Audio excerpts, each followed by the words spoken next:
It's a beautiful Friday morning, and thank you for joining us for the Glaucoma Awareness Program that happens every Friday on Solid 100.9 FM. Is a presentation of Solid 100.9 FM in collaboration with the Eye Specialist Hospital. And we don't get tired of talking about this. Sometimes we sound like we're disturbing people, but then we're trying to save lives. We're trying to save vision. And this morning we will be looking at high-tech eye scans that save vision.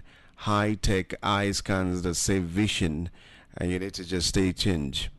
Good morning and welcome to another enlightening edition of Glaucoma on Radio.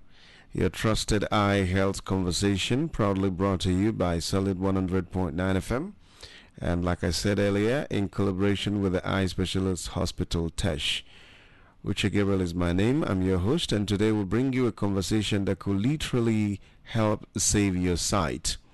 Glaucoma remains one of the leading causes of irreversible blindness worldwide. And when we say irreversible, it means that whatever is lost cannot be gotten back, unlike other eye diseases like cataract. And perhaps it is one of the most dangerous things, perhaps one of the most dangerous things about it is that it often develops quietly, without pain. It doesn't scream, without obvious symptoms, and without warning until significant vision has already been lost. But here's the good news. Advances in medical technology are making it possible to detect eye problems earlier than ever before, long before symptoms appear, giving people a real chance to preserve their vision. That brings us to today's very important topic, okay? And high-tech eye scans that save vision. And to help us understand how these modern diagnostic tools are changing the fight against glaucoma and other sight-threatening conditions, I'm delighted to bring on board an eye specialist, an eye specialist, an optometrician, ophthalmologist rather, Dr. Obinna Shiwobi. Good morning, Dr. Obinna. Ndebani onabochi dalon ndewonu kanwo. You're welcome. Okay, it's our custom here because radio, there's always a new person joining us on radio. So let's start with understanding glaucoma. Doc, let us begin from the basics. What exactly is glaucoma, and why is it often referred to as the silent thief of sight? Yeah, Uncle Isi, thank you so much. We can't stop talking about glaucoma. We can't, because we actually want to stop the people getting blind without knowing. It's like they get caught unawares. So we keep talking about this because of the importance of this public health mission, to ensure that our people are well informed and that our people are doing the needful, so that we all will achieve that aim of stemming the tide of the blindness and the visual impairment. So glaucoma is the commonest cause of irreversible blindness, and it affects the vision, the nerves of vision. And this nerve of vision is called the optic nerve. And very importantly, it is a disease entity, that have multiple entities under it. And very importantly too, like you said, the symptoms come quite late. If the symptoms come early, then we'll be able to catch people early, be able to prevent visual impairment, and be able to prevent blindness. But, unfortunately, they don't come on time. They come quite late. And, worldwide, there has been every attempt to see if we can use other means to be able to detect glaucoma, prior to the, with the standards instruments we are using, So we keep saying that this is a disease that we can be in control of ab initio. The disease is not preventable, but the visual impairment and the blindness are preventable. So that is why we keep asking our people to have their eyes checked annually. It has nothing, it's not too big asking for that. It's something that is affordable, available, and our people can do this. Okay, I'm curious to know how common is glaucoma in Nigeria? Should we be worried? And how come? I think the silent nature of this disease is worrisome, and if it doesn't get people scared, I think it gets me a bit scared that I could be losing my eyesight and not even know it. And as we talk right now, I could imagine that there are those who are seeing with only one eyes, but they don't even know it. Yes. So let's talk about it. Okay, so the whole thing about glaucoma, we've talked about the prevalence, the incidence of glaucoma in our environment, and it is, I don't know, when we say this, it is as if we are, making people until KK say queer. There are people say it's onye omere amaro. You don't understand? Does not really until it has happened to you. So why must it happen to our people? So glaucoma has an overall prevalence worldwide of 5.2% among people aged 40 and above. Now, in the sub-Saharan Africa, it is quite higher, because it is a common disease among the blacks. And then we've discussed this many times. Coming downwards, it is among the blacks, and in the African race, in the black race, in Africa, it's commonest in West Africa. And the Nigerian study was commonest among the Igbos, So what it means is that we need to do our best, like now in some places in southwestern Nigeria, they've gotten as a prevalence of almost 10.7%, of the population. That is 1 in 10. Coming down southeast, in some areas in southeast, they've even gotten as a place as early as, as much as 18%. That's high. like almost like 1 in 6 people, So that's quite high. So these prevalences are established, they are recorded, they are online, people can actually have access to them, And because it runs in families, you see families coming up, many of them coming up with glaucoma. Now, we are happy that people whose father or mother have glaucoma are coming down to us. And then these are people whose father or mother must have lost an eye. They now realize that this is quite serious. For other people who have never had such experience, it is like a cock and bull story. Why are these people on the set talking about a disease they are not aware of? And that's why we are here trying to make our people realize that, yes, like we said, the national distance is about 5%. Coming down in Nigeria, it's almost between 10.7 to 18%. So our people should realize this, that this is not just a joke. You just need to come. When you come to the eye hospital, well-established eye hospital, take a look. The commonest disease entity, apart from refractive error, is glaucoma. For those who are more visually impaired, that are irreversible, it is glaucoma. So it's something that people should know that it is here with us. If they doubt it, they should actually get to Park Lane, UNTH, or other well-established private hospitals like TESH. Then they come and have and see what people are going through. Then they will realize the seriousness of the disease, and then why we are raising this awareness is because it is the visual impairment and the blindness can be prevented when caught on time. Thank you. All right. Sometimes The absurdity of the situation is that there's fire on the mountain, and nobody seems to be running. And I wish I had the power to spread this information. And there's something I like you to deal with. It's not like you're making a case for yourself, but then there are those who, look at statistics with a pinch of salt. And sometimes there are those who think it's just what doctors say.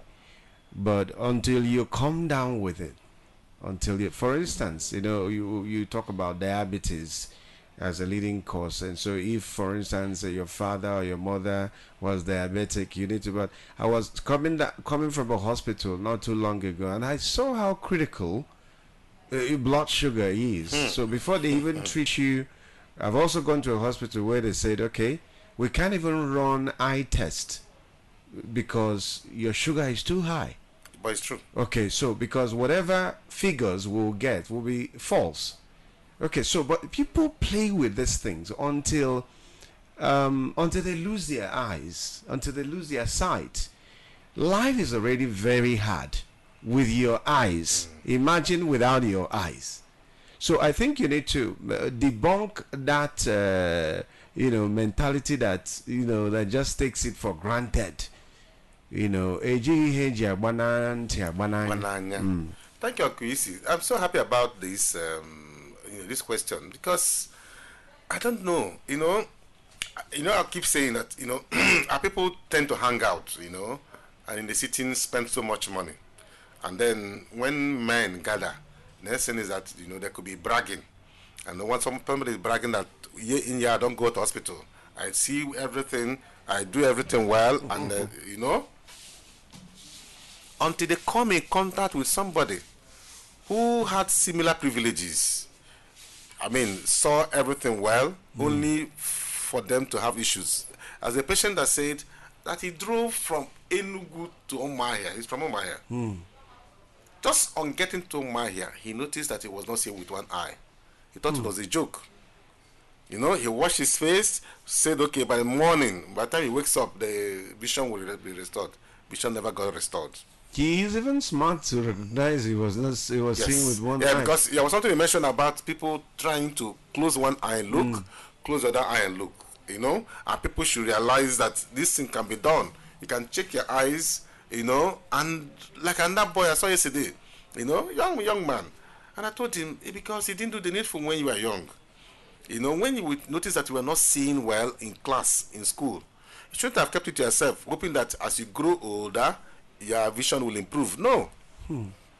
Now, at this age, we can no longer get you to see normal.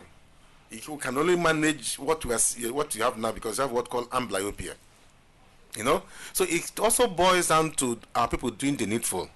When we say check up, they say it is for the rich, but that is wrong.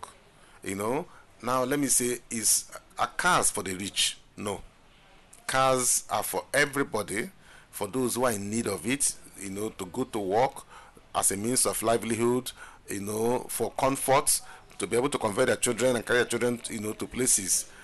So cars have so many advantages, and then so many needs for our people.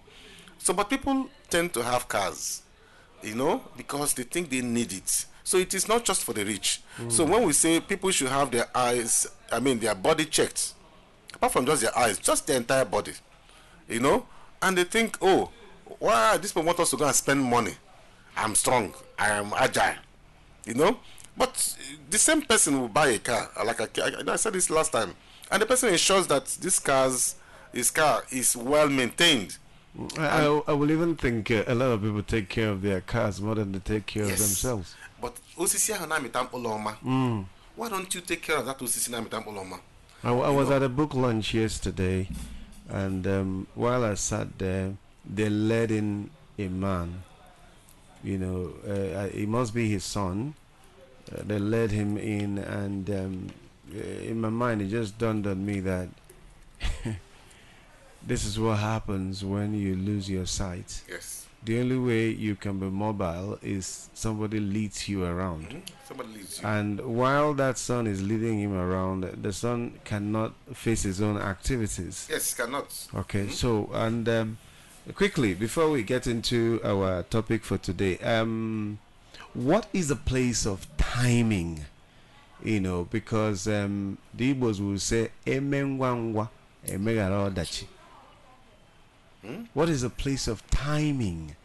You know, because for instance, the man who was driving, there's something he will have done. He will not get to the point where he lost one eye, Yes. which means if he had probably 6 months ago visited an ophthalmologist, what was now lost could probably have been saved. Saved. Or Correct. so I think.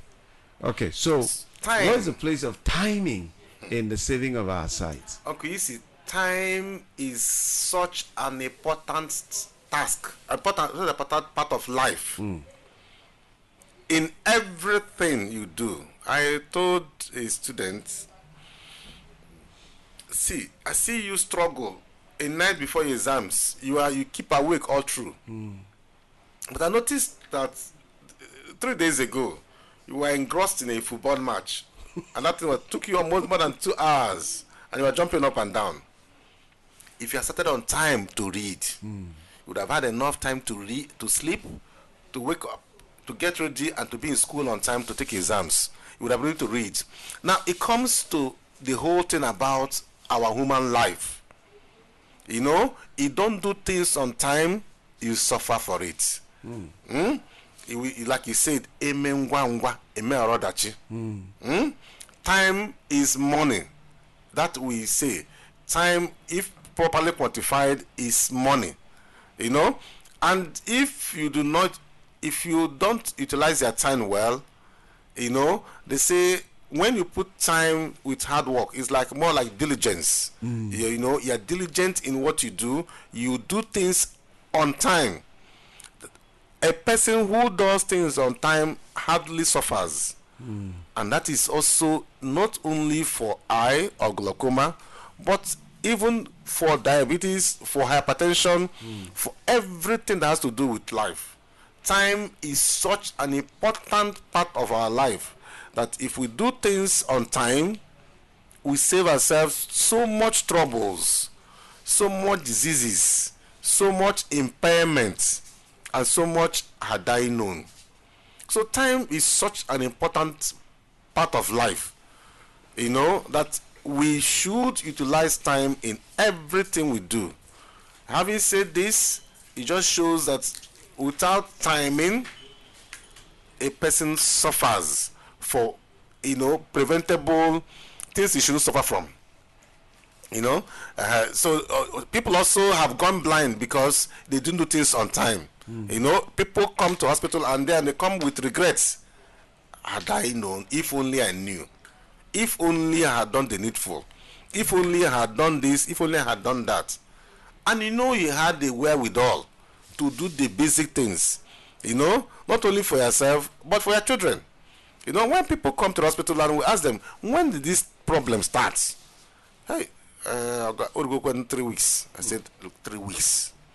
If you had come that first week, you would have gone back to your normal life, you know, normal work. We will not be talking about that this eye needs to be removed.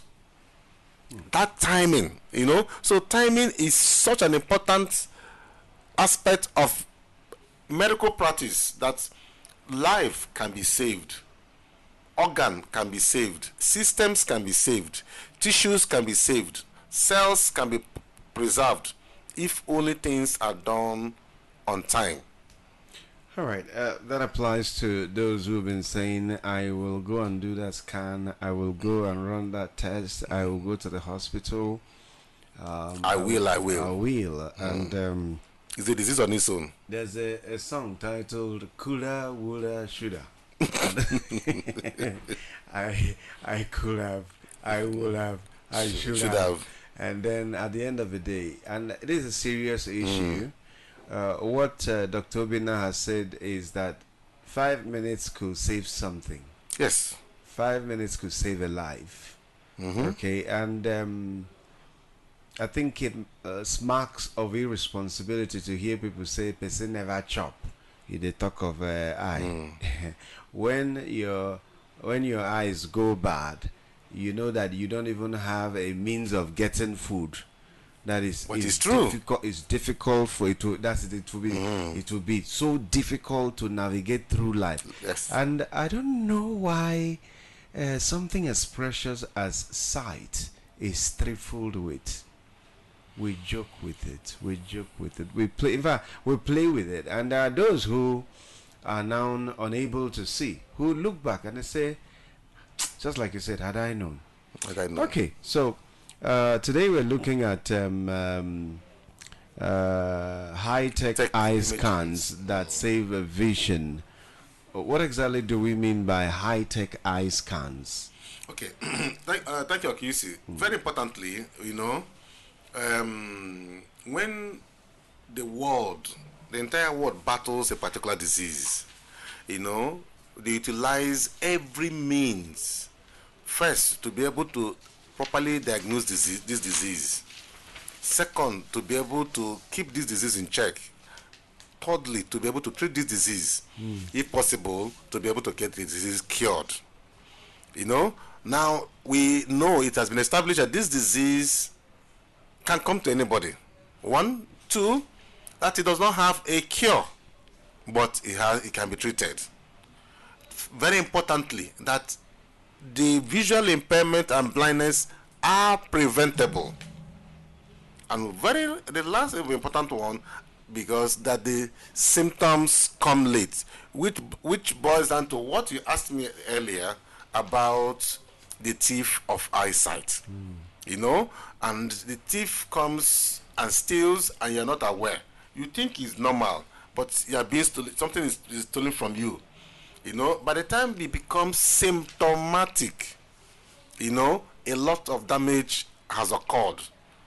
And that's why worldwide we've been working with engineers trying to see, are there other things we can do to be able to make this diagnosis on time, what we call pre-perimetric. Perimetry is doing visual field, which is one of the standard tests we do. So are there things we could do that are more technically demanding, imaging devices that we can use to be able to make this diagnosis, what we call pre-glaucoma or pre-perimetric glaucomas. How are we able to utilize these techniques, these imaging techniques, to be able to say this is glaucoma, and now we're able to get it and it's on time. There hasn't been structural damages, there hasn't been functional loss, and then this is it. This is it. So if we start now, this patient will live a normal life, vision not impaired, blindness nowhere close to this patient. And so a lot of investigations, a lot of what do you call it again? Is still going on till date.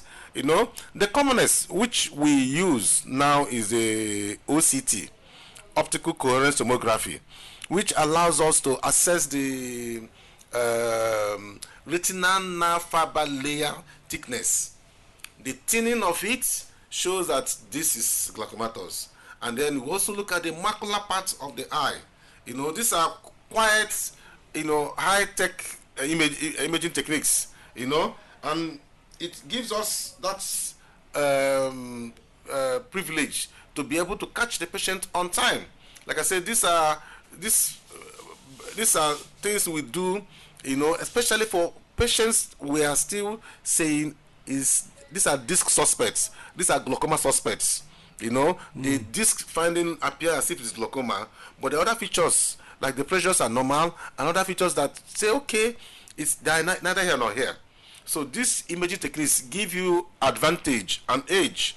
It allows you to be able to make a diagnosis earlier than should have been, because you were able to get this patient on time, having looked at other features, like I talked about the retinal nerve fiber layer, and then the the ganglion cell layer too. So if you're able to get these facts on time, you know, you are happy as an ophthalmologist, because you have been able to do the needful. Much damage has not taken place. This patient sees well.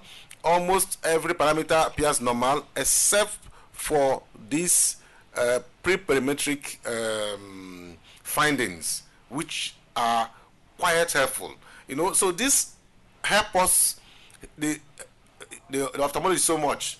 You know, and for those who are suspect cases, you know, we can use this to monitor them over the years. You know, if the features are remain stable, we are happy.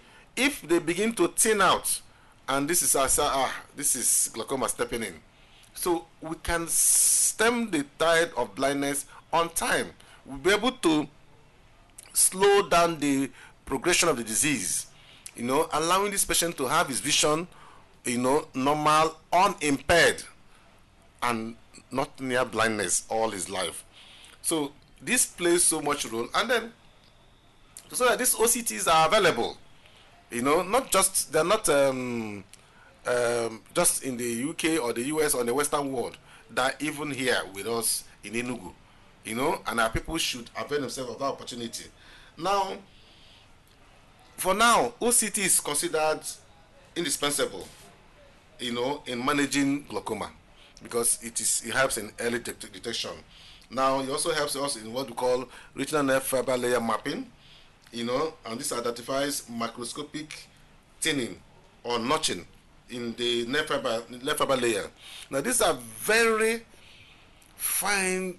These are cells that, you know, these are, you know, getting to the almost to the cell component of the disease, you know, which allows us to be able to get this, make that diagnosis on time when there hasn't been much damage. Remember what we said, the symptoms come late because you are waiting for symptoms when there has been much damage.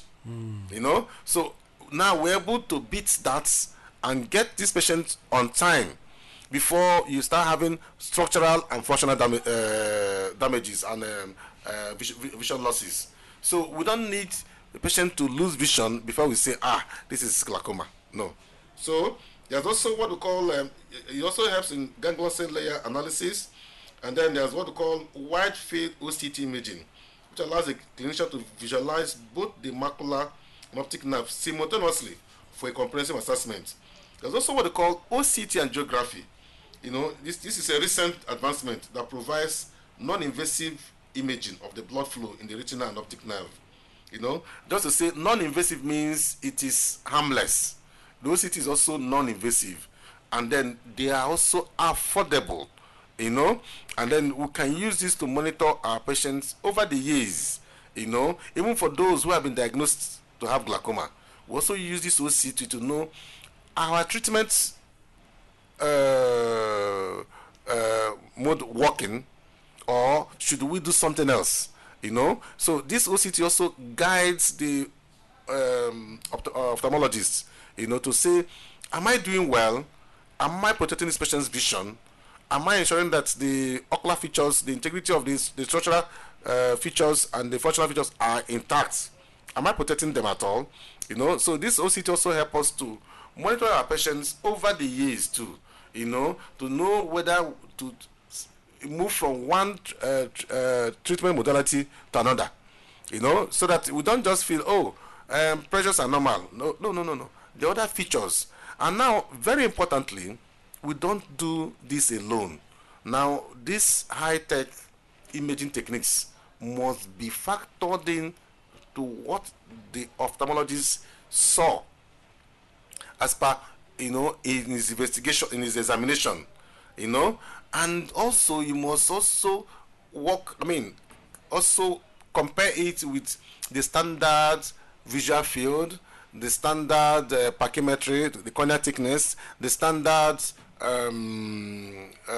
intraocular measurements, you know. So this all must be factored into the high-tech techniques or imaging techniques. They're not on their own, you know. They're not like independent on their own. No, everything must be, you must have had done the basics, the basic examination. It was like we'll have used the standard testing devices like the perimetry, and that's what we call this pre-perimetric glaucoma investigations.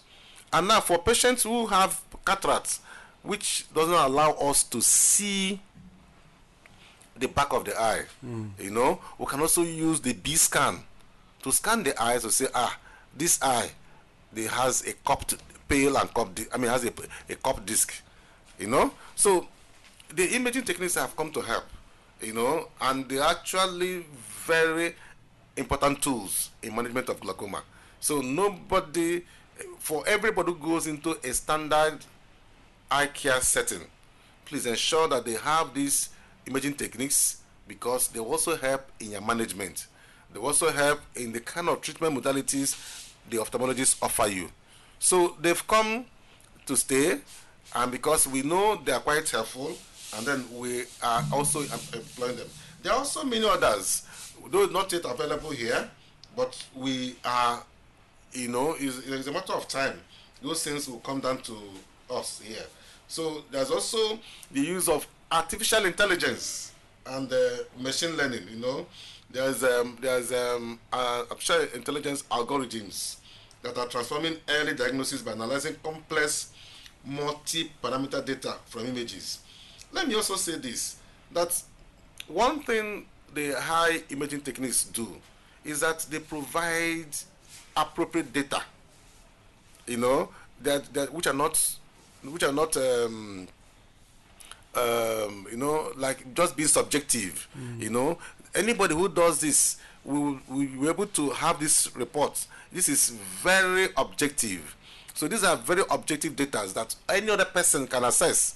You can send me from, if you relocate from here to the UK, I can also be assessing your OCTs to know how well they're doing. I can compare them with the ones you've done earlier, because they're objective. Likewise, the ophthalmologist in the UK, in the US, in Canada can also, monitor a patient's eye findings by seeing our own OCTs that we're doing annually, and being able to say, okay, I think we're doing well. I'm comparing this with, what you did here earlier, and I think your vision is being protected, from all the parameters. I think you're doing well. So keep it up.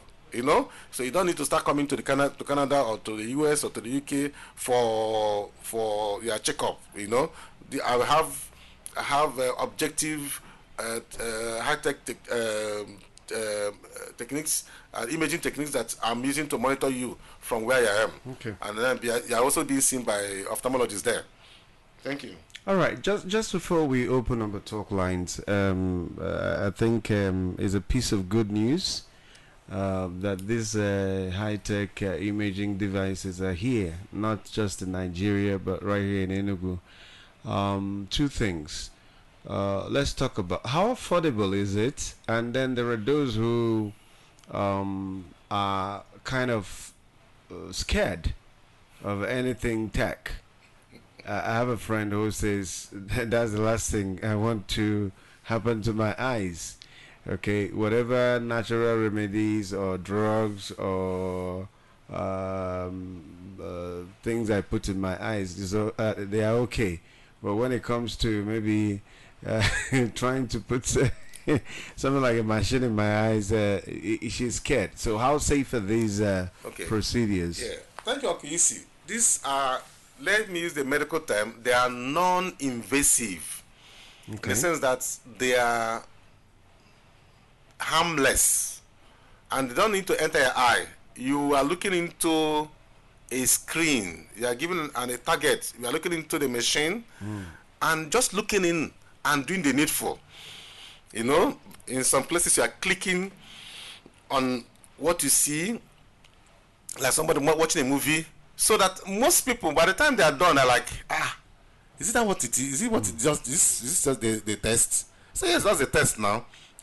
So they get happy now because it is non-invasive, and for those who understand, they can do it once, twice in a year. You know, for those we consider glaucoma suspects, they can do it annually. And just to say, it's harmless. You know, adults can do it, children can do it. You know, those who are anxious can do it. You don't need to hold the person to do it. You know, nothing frightening about it. By the time they see the machine, they and admiring the machine, they're happy.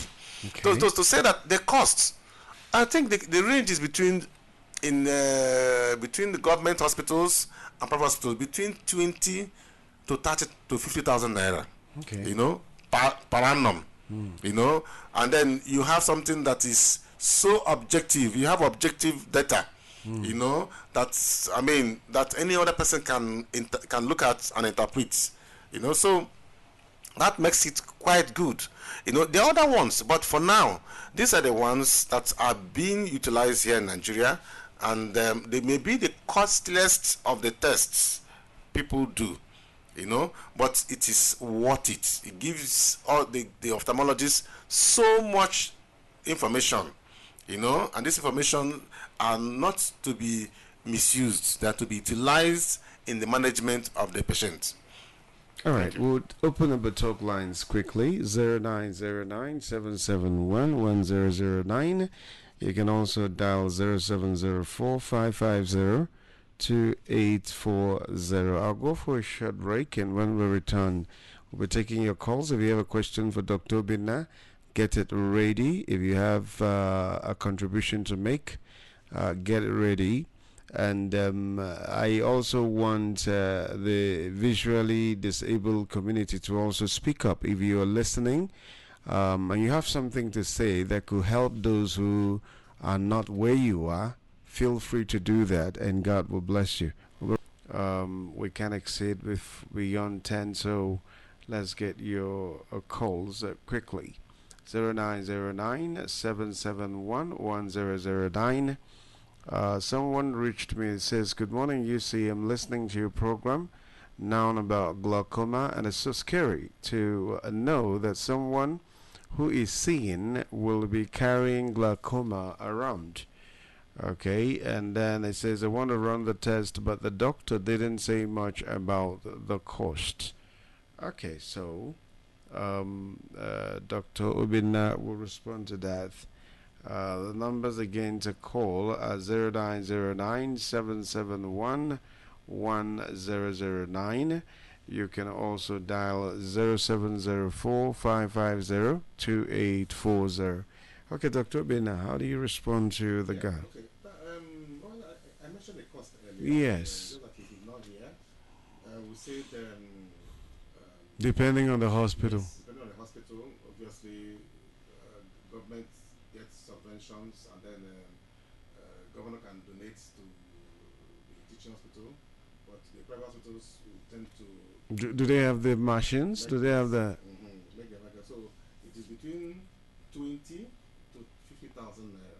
You know, places like Lagos in Africa is even quite costlier because you know they feel that people that can afford it. But here, I think the costless is about 50,000 naira for OCT, and then the other basic tests. You know, let me not just say OCT. People get frightened. The other basic tests people do. You know, and these tests we actually bring them up, especially for those that have suspicious disc. And like I said, we also want us to establish baseline parameters. You know, every patient we want to manage. You know, having established the baseline parameters, then over the years in monitoring these patients, in their management, you're also doing this particular test to be sure. You might want to repeat yourself. Your mic was low when you started. Okay, sorry. So just to say that these tests are so important in the sense that we use them not only to establish baseline parameters, we also use them to monitor our patients, you know, over the years, so that we may need to change the treatment modality depending on our findings. But for those who are doing well, who have stable features, you maintain the treatment modality, which means what you are giving is working. So you will also use it to be able to know if the treatment modality is actually doing the needful or not. If it's not doing the needful, then you can offer another treatment modality, all in a bid to ensure that you are doing the needful for this patient. Pressures are controlled, vision is protected, and the field of vision is also intact. So I've mentioned the cost, and I mentioned the essence and the importance of these high-tech imaging techniques. Okay. Someone could say, where do I get it? Well, like I said, yes, you can get it in Parkland, you can get it in UNTH, you can get it in other private eye hospitals like TESH. I think there's also Crystal View and BMC. You know, they can access this. Okay. You can get this high-tech equipment, you know, to, you know, assess your eyes, and then have some baseline parameters that anybody in the world can look at and, you know, can utilize for your own good. How long does it usually take? Okay, less than, say, you know, depending on how you're able to get how you're able to cooperate. So it's between 5 to 10 minutes. You're done. Wow. You know, yes, it's, you know, there are people on the line. You're waiting for it. You know, but then for some people too, who have, especially the aged, who have cataract, who may need to dilate their pupils, so that we'll be able to can be able to scan the eyes and, you know, look at the disc, look at the macula, and give us what the features should be. You know, so from people who may need to dilate, which will take about 30 minutes to be done. Can someone have both cataract and yes, glaucoma? Yes. Both are aging diseases, so very common with the aged.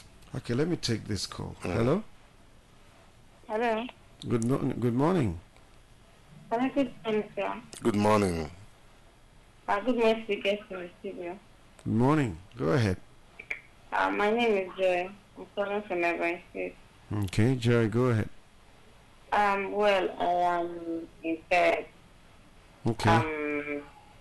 Well, I didn't know on time. I didn't know that glaucoma has this kind of let's just say that it's ignorant, and before I started listening to radio and going for other tests, it was late already. Uh-oh. How old are you? So this is, sir? How old are you? I'm in my mid-20s.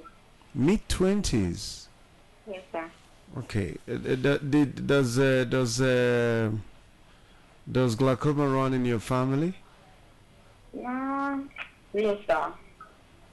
Okay. So what do you do for a living now? Nothing, no. I just stay at home. Okay. Because of with me at my early 20s. What were you doing before then? I was a nurse then. I was learning nursing. Okay. So I was working there before it came down with me. Before I could know what was happening, I lost the sight. And when I went to FUTA, that was, I think, 2023, they told me I lost the sight 95%, but it was not reversible. So that's it. Okay. Can you use a phone? Text and type messages? I can't for now. Okay, I'll give you a number. I'll try to reach you after. Sir? I'll try to reach you after. I'll just take your number and I'll reach you. All right. Because the truth is that you cannot see with your eyes, but is that a death sentence? There are things you can do to make life not this unbearable. Okay. Yes, sir. All right. Thank you. Yeah. Thank you. Thank you, Uncle. I like the fact that she called in, and for those who think we're just talking, please take. I mean, imagine 20s. Yeah. All right. So, if our listeners decide to do one thing today to protect their eyesight, what should that be? And mix it with your closing remarks. Thank you so much. Our keyword today is Emenwangwa. You know, a stitch in time. I think in glaucoma saves 99, not just 9, or 999, just to buttress the importance of timing. The young lady who just spoke to us, I think, gave our people the truth about glaucoma. You can imagine her situation now. And then people who are younger coming down with glaucoma. People who are in their teens are coming down with glaucoma. People who are younger than that are coming down with glaucoma. And then we say, and we appeal to our people, this is not a joke. Just do the needful. Have your eyes checked at least annually, so that we can catch one on time if this disease is creeping in. In that way, you are saved from the visual impairment, the blindness, and the consequences of the disease. Thank you, Dr. Obinna. Thank you so It's much. been a great enlightenment, and I want to thank all of you who listened. What you do with what you hear is all that matters. If a young girl, Joy, could lose her sight completely, irreversibly, in her 20s, you that is still seeing, please go and check yourself. Don't take anything for granted.